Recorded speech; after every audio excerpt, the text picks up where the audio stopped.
Hi, and welcome to The Lamp in the Library. I'm Graham. I'm Kim. And today we're going to recommend some books to help get you out of a reading slump. How would you define a reading slump? Well, for myself, it's usually when I just can't concentrate on one book, so I'll sort of jump around from book to book, but I just can't really rest on one. And a lot of times it has to do with if I'm reading a lot of news and getting maybe a little too wrapped up in reading things online. It's almost like it shortens my attention span, and then I'm jumping all over the place. And also a lot of times it has to do with like a bit of a raised anxiety level because of what I'm focusing in on too much. And even though reading a book would probably be the best thing for me, I kind of struggle to do it. What about you? Yeah, I mean, there's lots of distractions, especially during a global pandemic where we're often reading the news and things like that. But yeah, I think I would define a reading slump not as a lack of reading, but like you say, it's kind of like you're jumping between books and you just can't finish a book, it seems.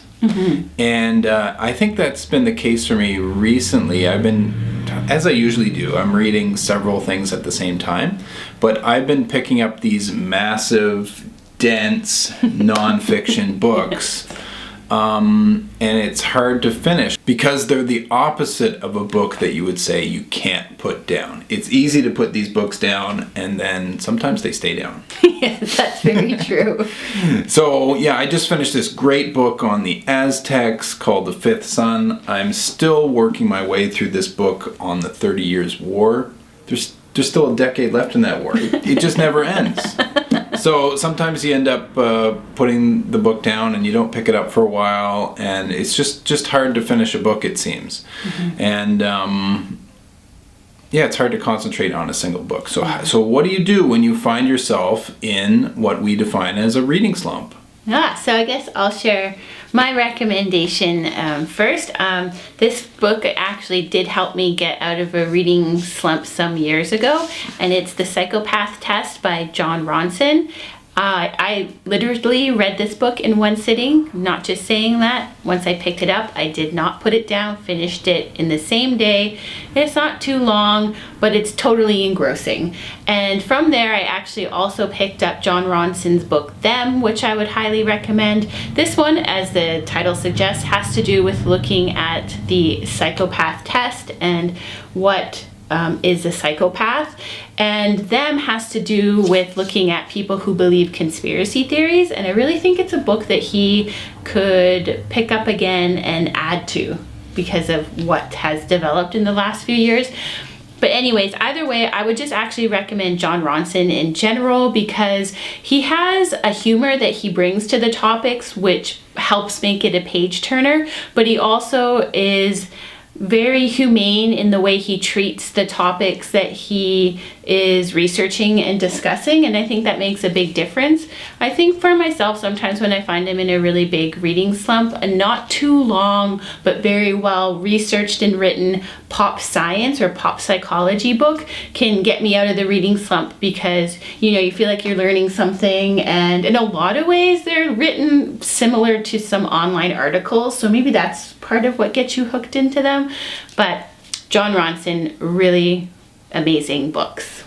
Yeah, I agree, Jon Ronson. I read The Psychopath Test, and it's one of those books that stays with you. But yeah, I guess pop science books in general, which are supposed to be both informative and entertaining. Yeah. And yeah, they make for breezy reads, but you're taking in a lot of information and in an entertaining way. And especially with Jon Ronson, he is very humorous, and that makes for a fun read. Yeah, you just want to make sure you get a really good one, because I would say with pop science, it's become more popular as a genre of books, and there's definitely a sliding scale of quality in them.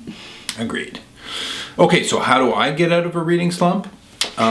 First of all, I just want to note that the two books I mentioned as the during my slump, the book on the 30 Years' War by C.V. Wedgwood and The Fifth Sun, absolutely fantastic books. They're just very dense. So the way I get out of a reading slump is by reading something that is breezy, has a propulsive plot, so you can't put it down and you want to get to the end. And I think the best genre to do that is kind of like the thriller, potboiler kind of genre. I'm thinking Dashiell Hammett, Here's the Maltese Falcon, maybe Agatha Christie. The book that got me out of my reading slump is Jeff VanderMeer's Hummingbird, Salamander, which is his take on the thriller, potboiler, detective genre. And we'll have a review of that next week because I'm just finishing it up now. Yeah, we'll be talking about this in depth later, but the point is, a book that you really can't put down because you really want to know what happens at the end of the book. So it's a page turner. It's not too long in length, but it just is engrossing and really hooks you in. That's the best way to get out of a reading slump, in my opinion. To go along with that, an author I would recommend for a thriller you can't put down would be the author Daphne du Maurier. Her book, Rebecca, actually broke a reading slump for me once before because it was a definite page turner. And you read one of her stories, The Apple Tree, Right. that was part of the Christmas ghost stories. So Awesome, I'm going to read that one next. yeah, you should. I have it, and then we can talk about it. Yeah, let's Yeah. do it. All right. Upcoming episode. So anyway, yeah, that's how I'd break a reading slump, and that's how Kim would break a reading slump. Pop science and pot boilers, fantastic way to get yourself out of that kind of doldrums of reading that you may find yourselves in. How do you break a reading slump? Have you read these books? Let us know in the comments. Yeah, and if you like this video, please give it a thumbs up, subscribe below, and hit the bell so you always know when there's a new episode. And we will be back, as I said, with a review of Jeff VanderMeer's new book, Hummingbird, Salamander, next week. Keep well. And keep reading!